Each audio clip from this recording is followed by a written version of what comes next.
Hello and welcome. You're watching Race to Power. My name is Mohammed Saleh, and on the show today, suspense continues to grow over who Emmanuel Macron could choose as the next Prime Minister in a bitterly divided lower house where no party or alliance has a clear majority. But the question, of course, is this: can any candidate chosen by Macron push through Emmanuel Macron's agenda and also a budget that is focused on cutting costs without being challenged for a no-confidence vote again?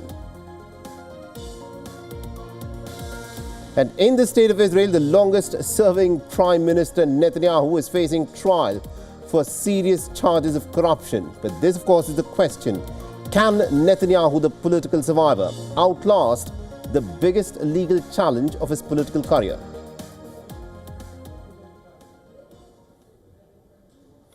But let's, of course, begin with what's happening in France. The political deadlock continues to persist. President Emmanuel Macron's self-imposed deadline to appoint a new prime minister is virtually drawing to a close. But what is interesting is that there's still no name that has been announced yet. On Tuesday, Emmanuel Macron had set for himself a 48-hour deadline to finalize as to who would succeed Michel Barnier, after the latter was ousted in a vote of no confidence with barely 3 months in office. Until Wednesday evening, there has been no consensus across party lines on who could form the next government. But it still remains to be seen if the top leaders have found any kind of common ground. Now, as per the deadline, Macron is expected to appoint the new prime minister later today. And as per a government official, the president will cut short his ongoing visit to Poland as the self-imposed cut-off nears. And after the historic no-confidence vote last week sent France back into a political deadlock, Macron had reached out to several party leaders on Tuesday in an attempt to form a new government.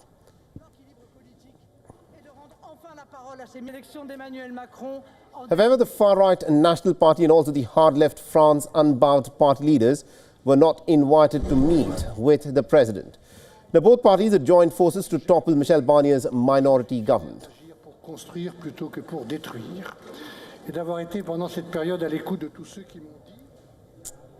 All right, now to give us more updates in terms of what is happening at this moment in France, we're joined by our correspondent Ross Cullen, who's joining us live from Paris. Now, Ross, you've been tracking the developments that are unfolding at this moment in Paris very closely for us. Tell us, the deadline set by Emmanuel Macron is virtually coming to a close, and we still do not have a name as to who could lead the next government in France.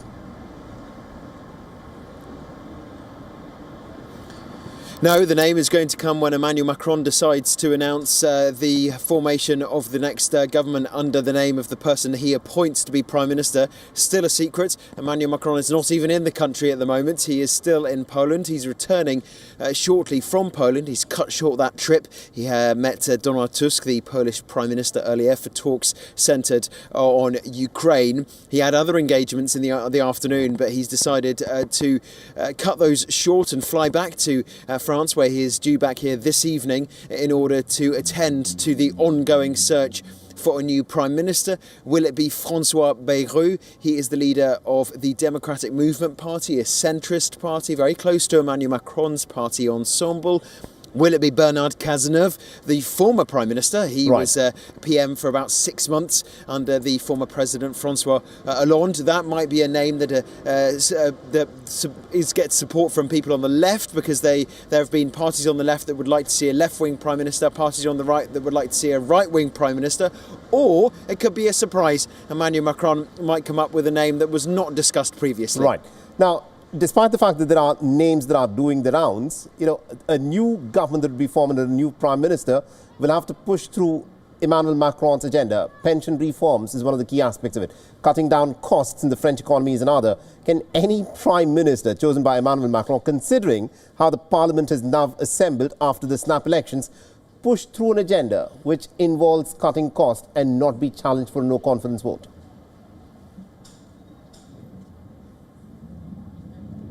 Well, we're going to have to wait to see what the agenda is, because the new Prime Minister and the new government will set that agenda with aims and laws that they would like to push through. We'll have to see if there'll be a completely new budget, because the cost-cutting budget that wanted to see spending cuts and tax rises collapsed with the downfall of Michel Barnier. So there's going to have to be a special law put in place in the next couple of weeks just to roll over the 2024 budget into the first part of 2025. So France doesn't have a US-style shutdown. But in terms of the important pieces of legislation, we'll have to wait to see what the new Prime Minister would like to do and what the new government would like to do as well. Indeed. Thank you very much indeed, Ross Cullen, for joining us and getting us all those details then.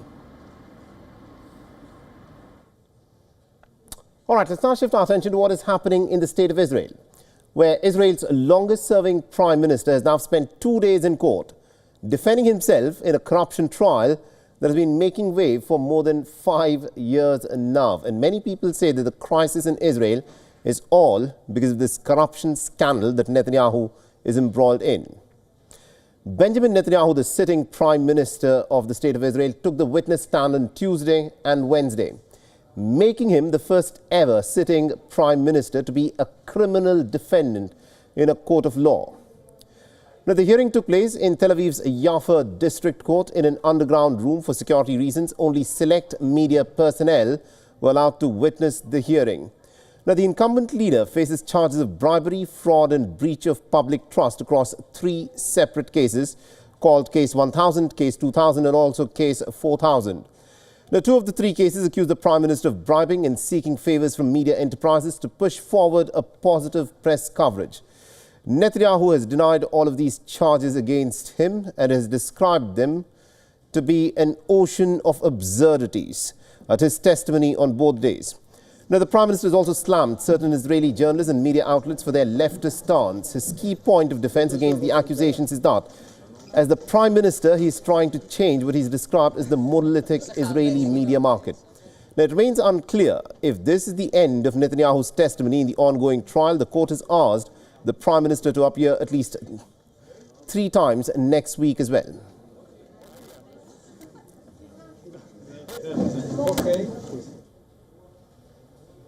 And also to give us more insights in terms of what is happening with this trial with Benjamin Netanyahu, we're joined by Mr. James Malu, who is a foreign and defence analyst and an expert on West Asia, is joining us live from London. Mr. Malu, thank you very much indeed, sir, for taking time out and speaking to us here on WION. Now, a lot of the critics of Benjamin Netanyahu say that the case is actually watertight. The prosecution says that it has got very solid grounds to, of course, proceed with this case. That is why we are here at this moment. But Netanyahu is describing this case and the charges leveled against him as an ocean of absurdities. What's your take on this? And in addition to that as well, he's also said he's looked forward very much because this has been going on since 2016. He's been accused of this since 2016. The indictments came about in 2019. There were actually 4 indictments. You mentioned case 1000, 2000, and you moved on to 4000. There was a case 3. It involved submarines from Germany. There wasn't any evidence against him, and the actual prosecution was forced to go ahead and drop that particular case. So we're left with 2 cases that is actually focused very much on Netanyahu seeking more favourable media coverage. Those are the 2 cases. And I have to tell you, in all Western countries, you've got prime ministers who regularly speak with editors of newspapers and news outlets. And the other case is a little bit more complicated because it involves his time as Prime Minister. He was also Minister of Communications. It involved the telephone company Bezeq and somebody taking over. There was a particular deal. All this needs to be come out within the court. As you said, that Netanyahu appears 3 times a week. His team of lawyers wanted to get it down to 2 times a week simply because Israel is still at war right now. It's fighting still on 7 different fronts. Right. But the courts said, no, we can't do this. This has been postponed for long enough. It will be 3 times a week. And the cases start at 3 o'clock in the afternoon in Tel Aviv, as you just said. That's correct. And as you said, that Netanyahu has been saying that he's been waiting for years to come out and speak the truth about these cases. But here's the thing. A lot of his critics say that the reason why there is complete chaos and crisis that Israel currently finds itself in are because of these cases that Netanyahu is fighting. Now, the families of the hostages waited for more than 14 months. They say that perhaps the reason why Netanyahu is not willing to strike a deal and bring back the hostages is because he wants to prolong this war for as long as he can so that he does not have to face the long arms of justice.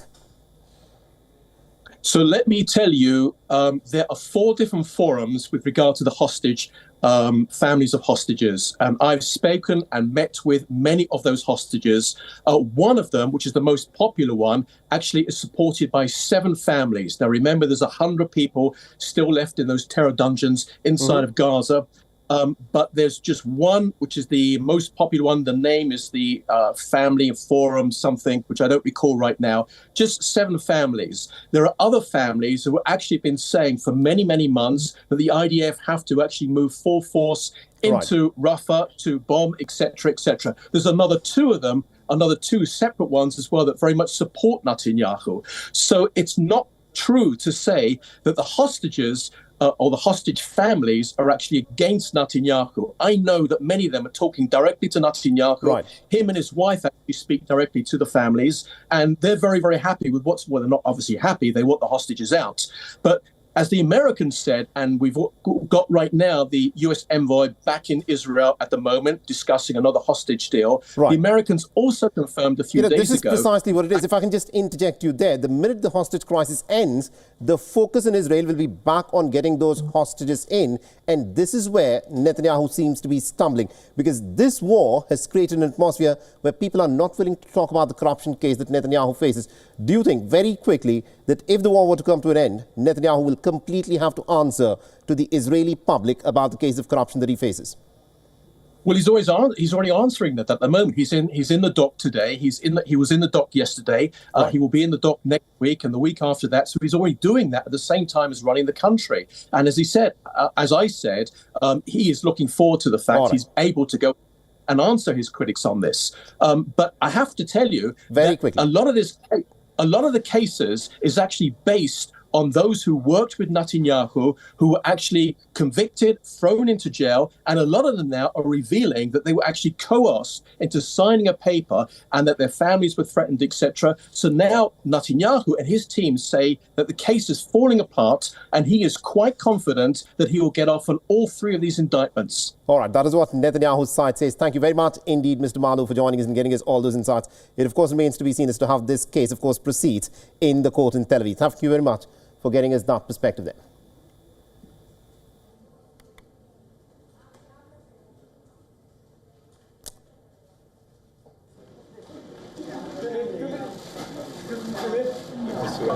Easy for us. Don't hurt yourself. Too late. Now, Donald Trump is all set to be sworn in on the 20th of January, just over 5 weeks from now. And the returning Republican has reportedly invited China's President Xi Jinping to attend the ceremony. Now, this is a first for modern America's political history, since no international leader has been invited for the oath-taking ceremony since 1874. Now, as per CBS reports, Trump in fact invited Xi Jinping to the swearing-in ceremony following his victory in the U.S. presidential elections held in November. However, there is no clarity yet on whether the Chinese president has accepted the invite or not. In addition, there was no official comment yet from Donald Trump's side as well. Now, the reports have also come in at a time when the president-elect has already set the ball rolling on a potential trade war with China and several other nations. Now, Trump has threatened to raise tariffs on goods imported from China, but Xi is not the only leader to be invited. There are others that include Hungary's Prime Minister Viktor Orban, who have also been reportedly invited to the presidential inauguration ceremony that will be held at the Capitol building in Washington, D.C. next month. Usually, foreign diplomats and envoys are invited to U.S. presidential inauguration ceremonies, making this an unprecedented move in over a century and a half.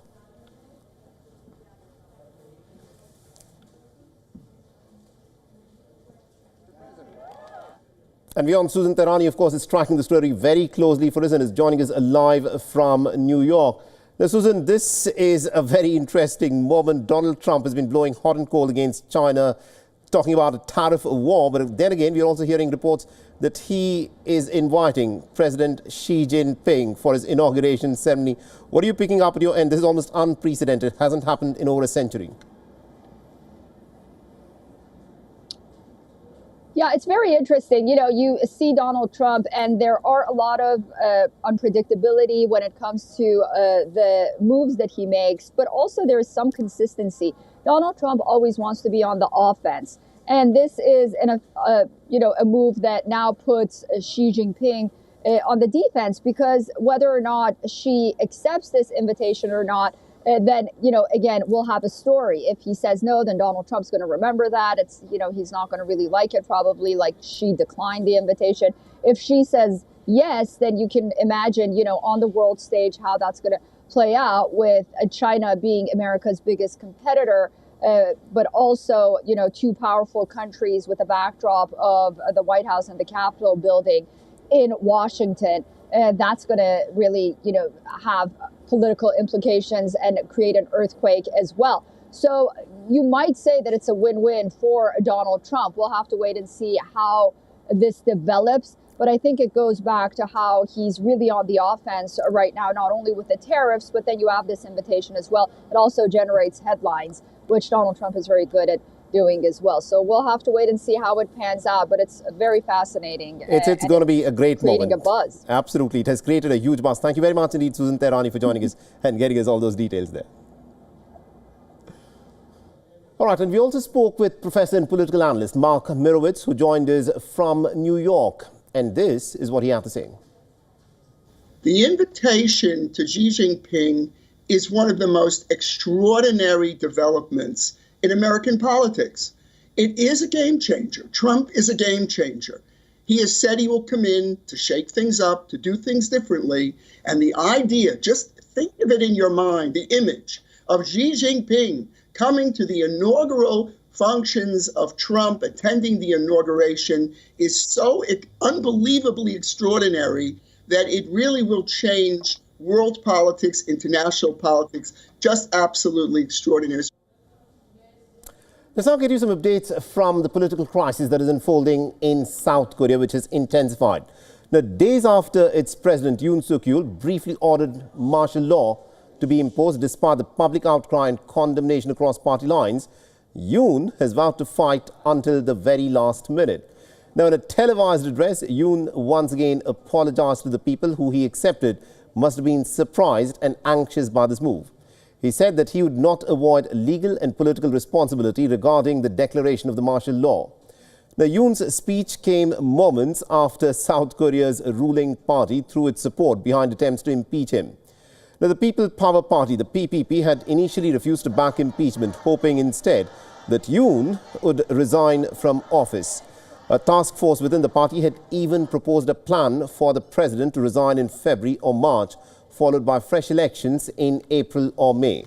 Meanwhile, a probe into last week's events has swiftly gathered pace, with police on Wednesday attempting to raid Yoon's office, though they were blocked from entering into the premises. Following which, the main opposition Democrat Party has warned that it would file legal complaints for insurrection against the presidential staff and security if they continue to obstruct law enforcement. Civil society has in fact come to a standstill, with thousands calling for Yoon to be impeached. After the martial law debacle, the protesters also rallied early in the day, clashing with the police outside of the president's official residence as demonstrators attempted to break in.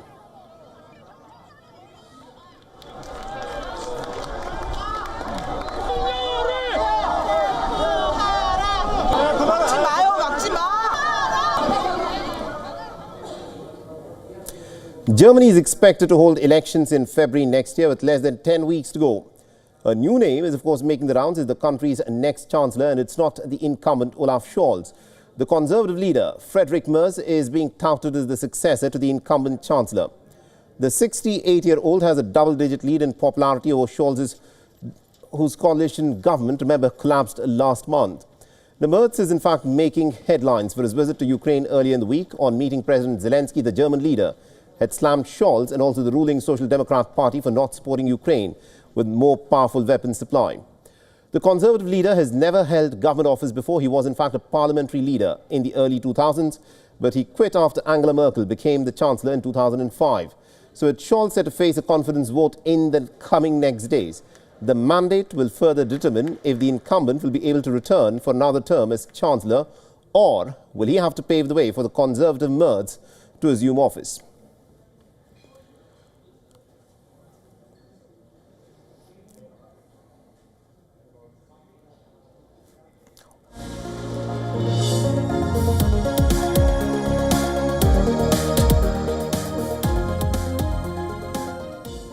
So for about 2 weeks now, Georgia has been at the epicenter of a political unrest over the country's geopolitical alliance, and half the ruling party has leaned away from European integration. Pro-EU demonstrators are in fact out on the streets of Tbilisi every single day, and they're protesting in front of the Georgian parliament.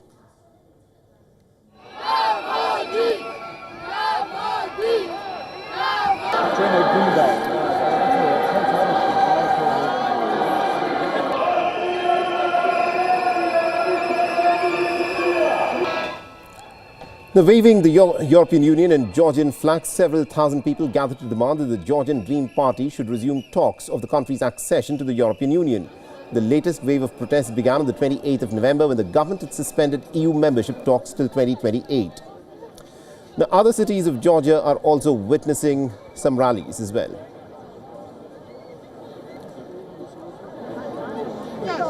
Georgia has been at the epicenter of political turmoil ever since the Dream Party claimed victory in the 26th of October parliamentary polls.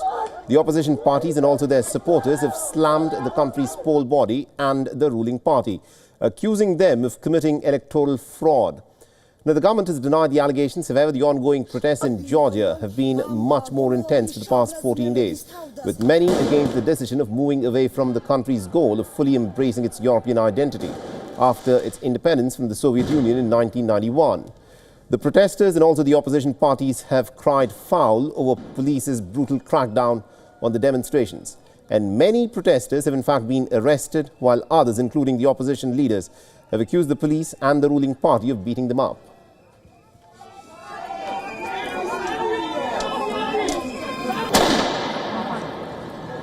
The government, however, has blamed the protesters for instigating violence and demonstrations and injuring the police personnel in the process. The ruling party has repeatedly been accused of being pro-Russia. Its latest decision to move away from the European integration has brought these allegations back into the spotlight.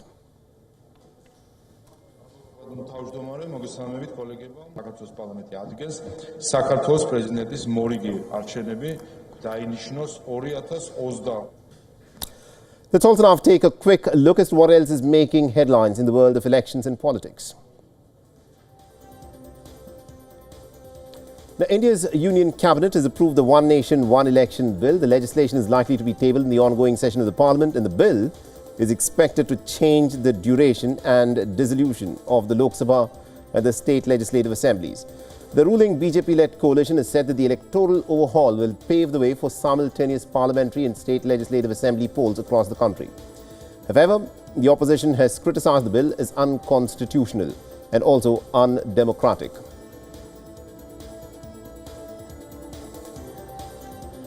The President of the Democratic Republic of Congo has proposed a constitutional reform in a country's parliament. The opposition has condemned the move and has called it a constitutional coup d'etat and has accused the president of seeking a third term. Under the Constitution of Democratic Republic of Congo, the president is elected for a period of 5 years, which can be renewed only once.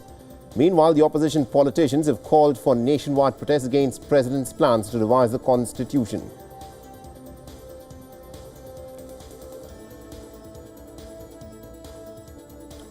Now, more than 100 people, including children, are being killed in post-election crackdown in Mozambique, and the president of the country's Constitutional Council has promised to unearth the electoral truth of the 9th of October presidential election. He's also clarified that the council has not received any formal appeal contesting the outcome of the election from any of the presidential candidates. And despite that, the main opposition leader has called for more demonstrations against what he says is a rigged vote by the ruling party.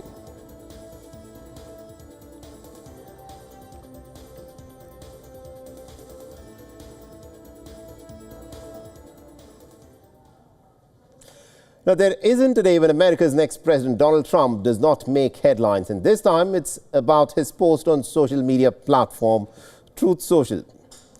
Now, Donald Trump shared a viral meme of him sitting with the current First Lady of the United States of America, Jill Biden, which shows them seated next to each other during the grand reopening of Notre Dame.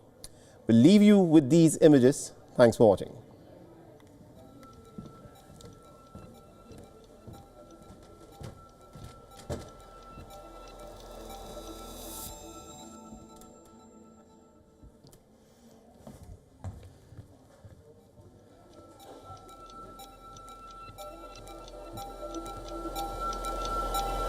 Guys, वो line है ना इसका जो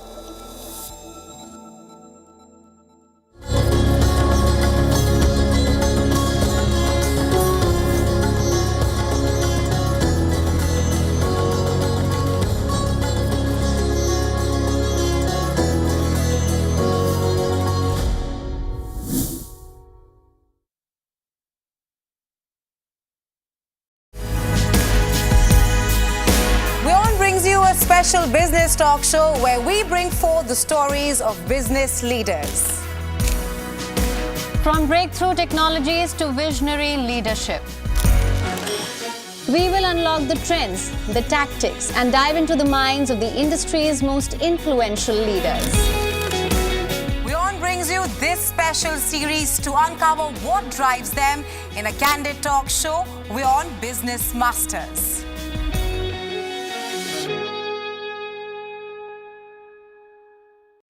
The stress of our world can take a toll on our physical and emotional health. Here, in New York's Catskill Mountains, lies a luxurious place of healing called WION Wellness Center. The WION Wellness Center provides 500,000 square feet of natural methods to manage diabetes, hypertension, chronic pain, obesity, depression, anxiety, and other conditions. We use the traditions of centuries-old natural science from India, yoga, Ayurveda, acupuncture, and naturopathy in personalized programs that help you take charge of your own health. A minimum 5-day stay is recommended for best results. Book now at yo1.com. WION Business Masters is, I think, a great initiative by WION to really use leadership thoughts, leadership insights. The viewers can really gain a lot of insights from the real-world experiences of different leaders. A lot of personal insights that I have shared about my career, my journey, and hopefully some of them will help young leaders and future leaders to shape up their careers.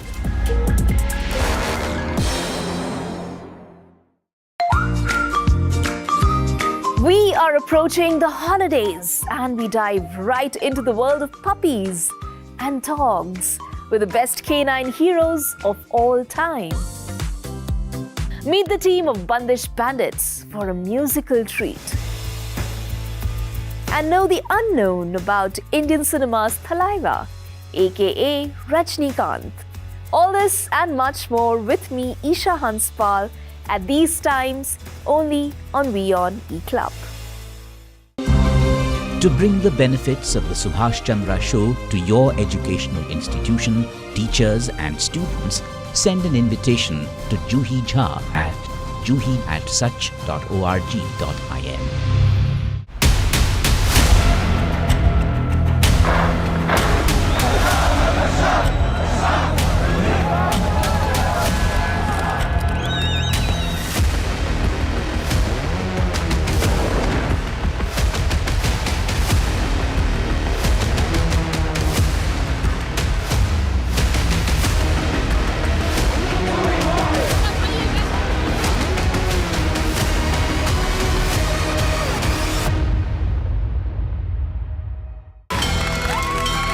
From the bustling trading floors of Wall Street to the vibrant exchanges of Asian stock markets, WION breaks it down for you to make sense of what's happening as we reveal the key factors behind events, strategic battles, and the game-changing business decisions that shape the world.